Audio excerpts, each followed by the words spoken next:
بسم اللہ الرحمن الرحیم۔ اللہ تبارک و تعالیٰ کے پاکیزہ نام سے آغاز کرتے ہیں جو بہت مہربان نہایت رحم والا ہے۔ جیسے کہ حدیث کریمہ آپ کی خدمت میں بھی عرض کی تھی، پچھلے پروگرام میں ہم نے آپ کی خدمت میں بیان کی کہ حضرت ابن عباس رضی اللہ تعالیٰ عنہ نے وضو فرمایا اور آپ نے ایک ایک بار اپنے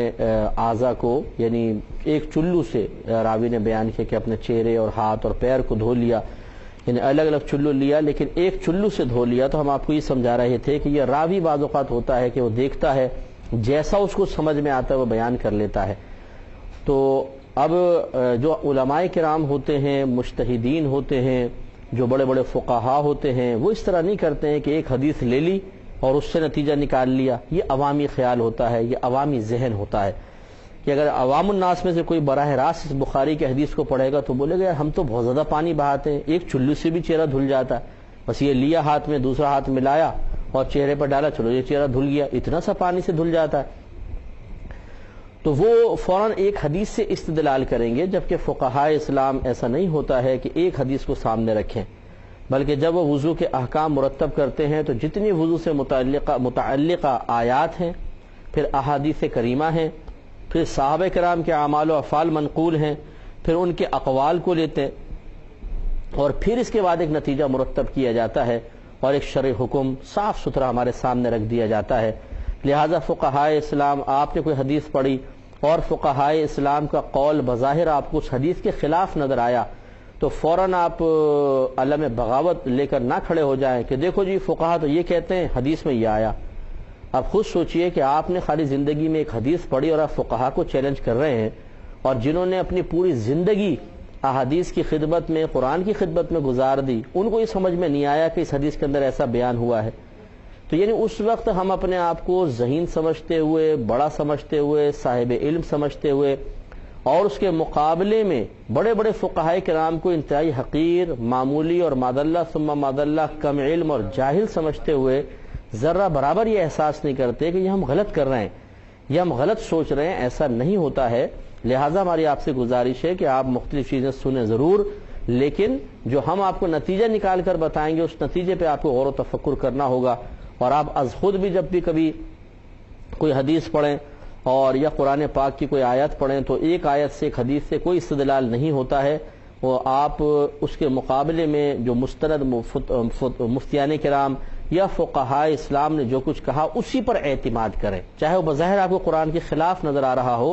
کیونکہ حقیقتاً وہ قرآن کے خلاف نہیں ہوتا ہے، اور دیگر دلائل ایسے ہوتے ہیں جو ان کے قول کی تائید کر رہے ہوتے ہیں۔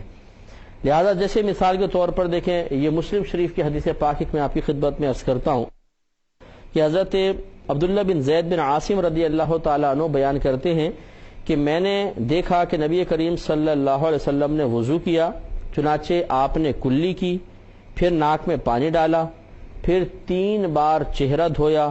پھر 3 بار دایاں ہاتھ دھویا، پھر 3 بار بایاں ہاتھ دھویا، اور اس پانی سے سر کا مسح کیا جو ہاتھوں سے بچا ہوا نہیں تھا، یعنی تھوڑا سا نیا پانی لے کر کیا، اور پیروں کو دھویا حتیٰ کہ ان کو صاف کر لیا۔ صاف کرنے کا مطلب یعنی اتنا کثیر پانی بہایا کہ اچھی طریقے سے پاؤں کو دھو لیا۔ یہ مسلم شریف کی روایت ہے۔ تو اس طرح کی اور بہت ساری روایات ہوتی ہیں جن میں صراحتاً ایک چیز کا تذکرہ کیا گیا ہوتا ہے۔ تو اسی لیے تھوڑا سا غور کیجیے گا اس بات پر کہ علماء نے بہت ہی نفیس یہ مشورہ دیا ہے کہ کبھی بھی قرآن پاک کو صرف ترجمے سے نہ پڑھیں، تفسیر ضرور پڑھیں۔ اسی طرح کبھی حدیث کو صرف ترجمے سے نہ پڑھیں، شرح ضرور پڑھیں، ورنہ آپ گمراہ ہو جائیں گے۔ قرآن پڑھ کے بھی گمراہ ہو سکتے ہیں، حدیث پڑھ کے بھی گمراہ ہو سکتے ہیں۔ وجہ کیا ہے کیوں گمراہ ہو سکتے ہیں؟ اس لیے کہ آپ کو وہ بات مکمل سمجھ میں نہیں آئے گی۔ قرآن ایک کامل کتاب ہے، احادیث کامل ترین چیز ہے، اس کا انکار نہیں کر سکتے ہیں، لیکن یہ بالکل ایسا ہے جیسے آپ اسکول کے ایک چھوٹے سے بچے کو میٹرک کی یا انٹر کی کتاب پکڑا دیں اور کہیں کہ بیٹا خود اس کو حل کرنے کی کوشش کرو، تو یقینی سی بات ہے کہ ٹیچر کے بغیر وہ اس کے ایک اسٹیپ بھی آگے نہیں چل سکتا ہے، کیونکہ اس کے لیے اگرچہ بعض الفاظ اس کو مانوس نظر آئیں گے کہ ABC لکھی ہوئی ہے اور 1 2 3 4 گنتیاں لکھی ہوئی ہیں، بظاہر چیزیں مانوس نظر آئیں گی، لیکن اس کی گہرائی تک ان کے ایکویشنز ہیں، فارمولاز ہیں اور بہت ساری چیزیں ہیں، ان تک وہ نہیں پہنچ سکتا۔ لہٰذا اسی طریقے سے قرآن و حدیث کے اندر اگر ہم صرف قرآن کو ترجمے سے پڑھیں تفسیر کے ساتھ نہیں، اور حدیثوں کو صرف ترجمے کے ساتھ پڑھیں شرح کے ساتھ نہیں، تو کبھی بھی درست یعنی بہت ہی کم ایسا ہوگا کہ ہم کسی درست نتیجے تک پہنچ سکیں، ورنہ گمراہ ہونے کا شدید اندیشہ ہے۔ اس لیے پھر ایک دفعہ میں اس بات کی تجدید کروں گا کہ اگر آپ کو واقعی کوئی اچھے مستند قابل اعتماد عالم دین کوئی بات کہتے ہوئے نظر آئیں، کوئی مفتیان کرام کوئی بات کہتے ہوئے نظر آئیں، اور بظاہر وہ آپ کی پڑھی ہوئی کسی حدیث یا آیت کے خلاف آپ کو محسوس ہو، تو یہ نہیں ہے کہ آپ اپنے آپ کو فوراً صاحب علم سمجھتے ہوئے اور ان کو جاہل ترین سمجھتے ہوئے ان پہ طنز کرنا، ان پہ اٹیک کرنا شروع کر دیں اور ان کی گرفت کرنا شروع کریں۔ ہاں یہ ضرور ہے کہ بالکل آپ اپنی تشفی کے لیے ضرور کہہ سکتے ہیں کہ حضور آپ کی یہ بات بالکل حق اور بجا ہوگی، لیکن میں نے اس طرح پڑھا ہے اور مجھے سمجھ میں نہیں آیا، تھوڑی سی میری ذہنی الجھن کو دور کر دیں۔ یہ ایک اچھا معقول طریقہ ہے، لیکن بعض لوگوں کو دیکھا ہے کہ چند اردو کی کتابیں پڑھنے کے بعد وہ علماء کو چیلنج کرتے ہوئے نظر آتے ہیں، ارے یہ پتہ نہیں مولویوں کو کیا ہو گیا ہے، دیکھو ہمارے پاس کتاب موجود ہے، اس میں یہ لکھا ہوا ہے۔ لیکن یہ نہیں سوچتے کہ جس کی کتاب آپ پڑھ رہے ہیں وہ بھی کوئی مولوی صاحب ہوں گے، وہ بھی کوئی عالم دین ہی ہوں گے۔ آپ کے پاس کوئی گھر کے اندر تو ایسا نہیں ہوا کہ کوئی فرشتہ مقرر ہے اللہ تعالیٰ کی طرف سے کہ آپ کو آ کے علم دے رہا ہے، تو پھر ایک عالم سے اکتساب کرتے ہوئے پھر دوسرے علماء کی توہین اور تحقیر کرنا یہ قطعاً غیر مناسب اور اپنے ایمان کو خطرے میں ڈالنا ہے۔ ہمارا مشورہ ہے اگر مانیں گے تو فائدہ ہوگا، نہیں مانیں گے تو اللہ نہ کرے اس کا برا انجام دیکھنے کو ملے گا۔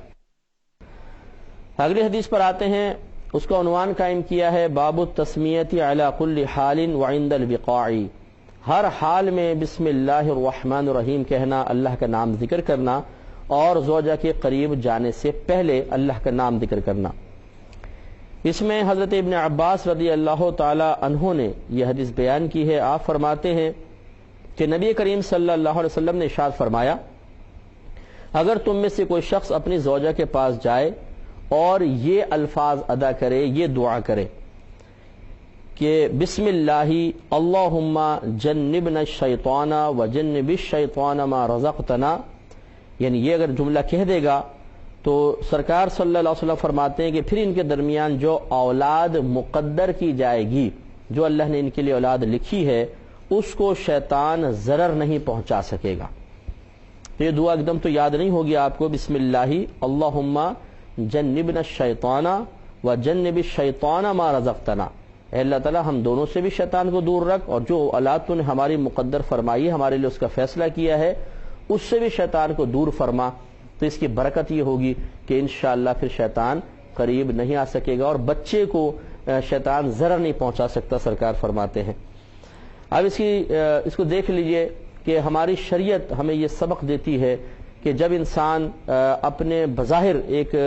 نفسانی خواہش کی تکمیل بھی کر رہا ہو تو اللہ تبارک و تعالی کو ہرگز نہیں بھولنا چاہیے۔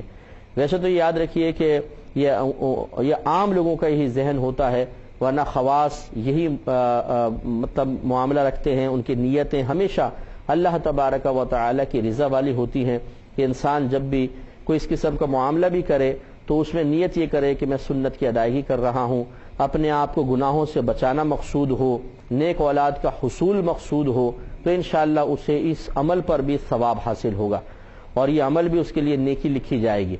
تو اور خود بخود نفسانی تو ایک جو لذت ہے، مزہ ہے، وہ تو ویسی حاصل ہو سکتا ہے، لیکن صرف آدمی ہر چیز کو فراموش کر کے صرف حفظ نفس کے لیے، نفس کو خوش کرنے کے لیے، نفس کے مزے کے لیے اگر ایک کام کرے گا تو یہ کوئی ناجائز تو یہ بھی نہیں ہوگا، لیکن جو ثواب اس کو حاصل ہونا ہے وہ حاصل نہیں ہو سکے گا۔ اس لیے کوشش کرنی چاہیے کہ ہر وقت اپنے اللہ تبارک و تعالیٰ کو یاد رکھے، انسان یاد رکھے، اور ہر موقع پر جو دعائیں منقول ہیں ان کا سہارا لیتا رہے تاکہ اسی طرح شیطان اور نفس کے شر سے محفوظ رہ سکے۔ دوسری بات یہ ہے کہ اس حدیث کا مطلب ہرگز یہ نہیں ہے کہ اگر ہم نے یہ دعا پڑھ لی اور پھر بچہ پیدا ہوگا تو ساری زندگی شیطان اس کو بہکا نہیں سکے گا۔ اگر ایسی صورتحال بن جاتی تو پھر تو وہ بچہ معصوم بن جاتا، کیونکہ معصوم ہی وہ مخلوق ہوتی ہے کہ جس کو باوجود کوشش کے شیطان کوئی وسوسہ، کوئی ضرر نہیں پہنچا سکتا، جیسے کہ فرشتے اور انبیاء علیہم السلام ہیں۔ اور یقینی سی بات ہے کہ غیر نبی کوئی ان کی جگہ نہیں لے سکتا، ان کا مقام و مرتبہ حاصل نہیں کر سکتا ہے، کیونکہ ہمارے مذہب اسلام کے جمہور کے نزدیک انبیاء فرشتوں اور انبیاء علیہم السلام کے علاوہ کوئی معصوم نہیں ہے۔ ہاں محفوظ ہو سکتے ہیں، جیسے صحابہ کرام ہیں اور تابعین ہیں، تبع تابعین، اولیاء اسلام ہیں، اکابرین اسلام ہوتے ہیں، اللہ تعالیٰ انہیں گناہوں سے محفوظ کر دے، یہ ایک الگ بات ہے، لیکن معصوم صرف فرشتے ہوں گے یا انبیاء علیہم السلام ہوں گے۔ لہذا معلوم ہوا کہ یہ اس حدیث کا مطلب یہ نہیں ہے کہ وہ بچہ تا حیات اس انداز سے شیطان کے ہر شر سے محفوظ ہو جائے گا کہ پھر شیطان اس کو بہکا نہیں سکے گا اور پھر تو وہ بھی معصوم بن جائے، ایسا نہیں ہے۔ لہذا معلوم یہ ہوا۔ اب اس میں کئی اقوال ہیں بزرگان دین کے، کسی نے کہا کہ شیطان اسے جسمانی نقصان نہیں پہنچا سکتا، کسی نے کہا کہ کم از کم اتنا ہوگا کہ شیطان اس کے ایمان کو ضائع نہیں کر سکے گا، کسی نے کہا کہ اس سے شیطان گناہ کبیرہ نہیں کروا سکتا، اور کسی نے اس قول کی یہ تشریح بیان کی اس حدیث کی کہ اس کا مطلب یہ ہے کہ اگر شیطان اسے کسی گناہ میں مبتلا کر بھی دے گا تو اللہ تعالیٰ اس کو توبہ کی توفیق عطا فرما دے گا، تو گویا کہ وہ آخرت میں بچہ ضرور نجات پا جائے گا، کسی بھی طریقے سے ایمان بھی بچا کے لے جائے گا اور توبہ کی توفیق بھی اس کو حاصل ہو جائے گی، اور یہ بہترین شرح ہے جس کو اختیار کیا جائے تو حدیث کا صحیح مفہوم اور مقصد بھی حاصل ہو سکتا ہے، اور یہ حدیث ہر قسم کے اعتراض سے محفوظ ہو جائے گی۔ تو دیکھیں اس سے معلوم ہوا کہ ہر حدیث کے صرف ظاہر کو نہیں لیا جاتا ہے، یہ ایک عوام کا یہ بھی خیال ہوتا ہے کہ وہ چیزوں کے ظاہر کو لیتے ہیں، اور اگر علماء کرام اس میں کوئی تعویل کر کے بیان کر رہے ہوں، کچھ اپنے پاس سے مفاہیم کا مطالب کا اضافہ کر رہے ہوں تو بولتے ہیں یار یہ مولوی لوگ تو اپنے پاس سے بولتے ہیں، دیکھو سیدھے سیدھے تو لکھا ہوا ہے، تو بھائی وہ سیدھا سیدھا تو لکھا ہوا ہے، لیکن اگر سیدھے سیدھے کو قبول کر لیا جائے تو معاذ اللہ ثم معاذ اللہ اللہ تعالیٰ پر یا تو اعتراض واقع ہو سکتا ہے یا نبی کریم صلی اللہ علیہ وسلم کی ذات اقدس معترض بن سکتی ہے، یعنی جائے اعتراض بن سکتی ہے۔ اس لیے فقہا کی بڑی گہری نظر ہوتی ہے، وہ پھر ظاہر الفاظ حدیثوں کے ظاہر کو نہیں دیکھتے ہیں بلکہ اس کے باطنی مفہوم کو دیکھتے ہیں کہ نبی کریم صلی اللہ علیہ وسلم حقیقتاً کہنا کیا چاہ رہے ہیں۔ تو اس میں اصول حقیقتاً یہی ہے کہ سب سے پہلے ہم قرآن و حدیث کے ظاہر کو لیں گے، یہ اصول ہے، لیکن اگر ظاہر کو لینے میں کوئی شرعی قباحت ہو، کسی اور شرعی اصول کا خلاف لازم آ رہا ہو، یا اللہ تعالیٰ اس کے رسول کی شان میں گستاخی کا پہلو نکل رہا ہو، یا اللہ تعالیٰ اس کے رسول پہ کوئی اعتراض واضح طور پہ بن رہا ہو، یا واضح طور پہ ایک حقیقت کے خلاف بات نظر آ رہی ہو، تو پھر مجتہد مجبور ہو جاتے ہیں کہ اس میں تعویل کریں، اور گویا کہ وہ اپنے پاس سے پھر نہیں کہہ رہے ہوتے بلکہ وہ یہ ثابت کرنے کی کوشش کرتے ہیں کہ جو اللہ تعالیٰ اس کے رسول فرمانا چاہ رہے ہیں حقیقتاً وہ ہمیں سمجھ میں نہیں آ رہا ہے، بلکہ اس میں ظاہری طور پہ الفاظ ایسے ہیں لیکن باطنی مفہوم یہ پوشیدہ ہے، اور ان کا مقصد بڑا پاکیزہ ہوتا ہے، کوئی اپنی نفسانی خواہشات کے تابع ہو کر وہ اس طرح نہیں ہوتے کہ اصل ظاہری مضامین سے ہٹ کر اور خود بخود اپنے پاس سے کوئی معنی بیان کر دیں۔ اسی لیے علم ایک امانت ہے،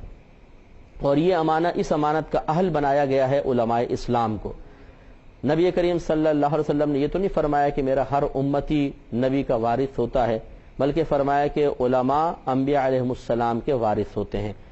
اور نبیوں کی وراثت کوئی ایسی نہیں ہے کہ جو مال کے ذریعے تقسیم ہو، بلکہ نبیوں کی مالی وراثت تو تقسیم ہوتی ہی نہیں ہے، یاد رکھیں، بلکہ انبیاء علیہ السلام کی وراثت کا اندازہ اس سے لگائیں کہ ایک مرتبہ حضرت ابو ہریرہ رضی اللہ تعالیٰ عنہ بازار تشریف لائے اور آپ نے لوگوں سے کہا کہ لوگوں تم خرید و فروخت میں لگے ہوئے ہو، حالانکہ مسجد میں تو اللہ کے رسول کی میراث تقسیم ہو رہی ہے۔ وہ لوگوں نے کہا اچھا، تو لوگوں نے کام وغیرہ چھوڑا اور بھاگے مسجد کی طرف، وہاں جا کر دیکھا کہ ایک عالم دین ہیں، ایک صحابی ہیں، اور وہ قرآن اور حدیث کا درس دے رہے ہیں، کچھ لوگ سامنے بیٹھے ہوئے ہیں۔ اب ان لوگوں نے جو عام عرفی معاملات ہیں اس کے حساب سے دیکھا کوئی مال وغیرہ تو نظر نہیں آیا، تو پوچھا ابو ہریرہ کہاں ہے وہ نبی کریم صلی اللہ علیہ وسلم کی میراث؟ تو آپ نے فرمایا نظر نہیں آ رہا، یہ علم ہی تو نبی کی میراث ہے صلی اللہ علیہ وسلم۔ تو گویا کہ انبیاء علیہم السلام کی وراثت علم ہے، اور اس وراثت یہ ترکہ جو چھوڑ کر گئے ہیں اس کا حقیقی وارث علماء اسلام ہیں۔ تو لہٰذا معلوم یہ ہوا کہ عوام الناس کو چاہیے کہ وہ علماء کی تعظیم کریں اور علماء کے ذریعے جو مفاہیم ان تک پہنچے اس پر اعتماد کریں، ورنہ پھر ہو سکتا ہے کہ خدا نخواستہ ہم غلط سمجھ جائیں اور ہمارے لیے یہ چیز تباہی کا سبب بنے۔ اگلے حدیث کی طرف آتے ہیں، اس کے لیے عنوان قائم کیا ہے باب ما یقول عند الخلاء، بیت الخلاء میں دخول کے وقت کیا کہا جائے۔ تو یہ بھی ہمارے نبی کریم صلی اللہ علیہ وسلم نے ادب بتایا، اور یہ حدیث کے اندر آگے آئے گا، اور آپ یہ دیکھیں کہ ہمارا مذہب اتنا کامل مذہب ہے کہ زندگی کے ہر شعبے کے بارے میں مکمل تعلیمات فراہم کرتا نظر آتا ہے۔ لہذا حدیث نمبر 142 ہے، حضرت انس رضی اللہ تعالی عنہ بیان کرتے ہیں کہ جب نبی کریم صلی اللہ علیہ وسلم بیت الخلاء میں داخل ہوتے تو آپ یہ دعا کیا کرتے تھے۔ آپ یہ کہتے کہ اللہم انی اعوذ بک من الخبث والخبائث، اللہم اے اللہ، انی بے شک میں اعوذ پناہ چاہتا ہوں، بکا تیری یعنی تیری پناہ میں آتا ہوں، من الخبث والخبائث، خبث اور خبائث سے یعنی خبیث چیزوں سے تیری پناہ میں آتا ہوں، اور خبیث چیزوں سے مراد گندے شیاطین ہیں۔ اس کی شرح میں علماء کرام نے بیان فرمایا کہ جو گندے مقامات ہوتے ہیں، ادھر بعض اوقات گندے جو جنات ہوتے ہیں جن کو شیطان کہا جاتا ہے، یہ اپنا ڈیرا ڈال لیتے ہیں، اور جب انسان اپنا ستر ان کے سامنے کھولتا ہے اور اگر کوئی اس نے حفاظت کے اقدامات نہیں کیے ہوتے تو یہ اس کے اوپر پھر مطلب ستر دیکھتے ہیں اور یہ اس کے اوپر اثر انداز ہونے کی کوشش بھی کرتے ہیں، وسوسے ڈالتے ہیں اور برائی کی طرف مائل کرنے کی کوشش کرتے ہیں۔ جبکہ اگر انسان دخول سے پہلے کچھ حفاظتی اقدامات کر لے تو بہت بہتر ہے، جیسے کہ بسم اللہ الرحمن الرحیم پڑھ کر داخل ہوں اور یہ دعا بھی پڑھ لی جائے۔ تو نبی کریم صلی اللہ علیہ وسلم جب داخل ہونے والے ہوتے تھے اس سے پہلے پڑھتے تھے، تو اس سے یہ بھی ظاہر ہوا کہ استنجا خانے میں جا کر ایسا نہیں کرنا چاہیے کہ اللہ کا ذکر کریں، کیونکہ وہ گندی جگہ ہے، بدبودار جگہ ہے۔ کوشش کریں کہ باہر ہی اللہ کا ذکر کر کے آئیں، اور خصوصاً جب انسان اپنا ستر کھول لیتا ہے تو پھر تو کسی قسم کا کلام نہیں کرنا چاہیے۔ تو اگر کسی بھائی کو یہ دعا یاد نہ ہو تو کم از کم بسم اللہ الرحمن الرحیم پڑھ کر داخل ہو۔ تو یہاں تو نہیں ہے لیکن دوسری حدیث میں ایسا ہے کہ جب انسان بسم اللہ پڑھ کر بیت الخلاء میں داخل ہوتا ہے تو اس کے اور شیاطین کے درمیان ایک پردہ آ جاتا ہے، ایک پردہ حائل ہو جاتا ہے، اور وہ شیاطین کو یہ آدمی کا ستر نظر نہیں آتا ہے۔ تو یہ حفاظتی اقدامات ضرور کرنے چاہیے، ورنہ ایسے ہی ہوتا ہے کہ جب انسان اگر واش روم میں جائے اس کو محسوس بھی نہیں ہوتا کہ مطلب جیسے عام یہ ہوتے ہیں جو لوگ ہیں جو دیندار لوگ نہیں ہیں، دعائیں وغیرہ یاد نہیں ہیں، نہ آداب آتے ہیں استنجا خانے کے، نہ کھانے پینے کے، تو وہ ان کو سمجھ میں نہیں آتا کہ یار ہم گناہ سے کیوں نہیں بچ پاتے، برائیوں سے کیوں نہیں بچ پاتے، گندے خیالات کیوں بار بار آتے رہتے ہیں، وساوس آتے رہتے ہیں۔ اس کی وجہ یہ ہے کہ جہاں جہاں ہمیں پروٹیکشن کا انتظام کرنا تھا وہاں پہ ہم غفلت کرتے ہیں، یعنی کھانا کھانے سے پہلے بسم اللہ نہیں پڑھیں گے تو شیطان کھائے گا، پینے سے پہلے بسم اللہ نہیں پڑھیں گے تو وہ پیے گا، استنجا خانے میں جانے سے پہلے نہیں پڑھیں گے تو وہ ستر دیکھے گا اور وسوسے ڈالے گا۔ اس لیے حفاظتی اقدامات ضروری ہیں۔ اللہ تعالیٰ سے دعا ہے کہ رب کریم ہمیں عمل کی توفیق عطا فرمائے، آمین۔ وآخر دعوانا ان الحمد للہ رب العالمین۔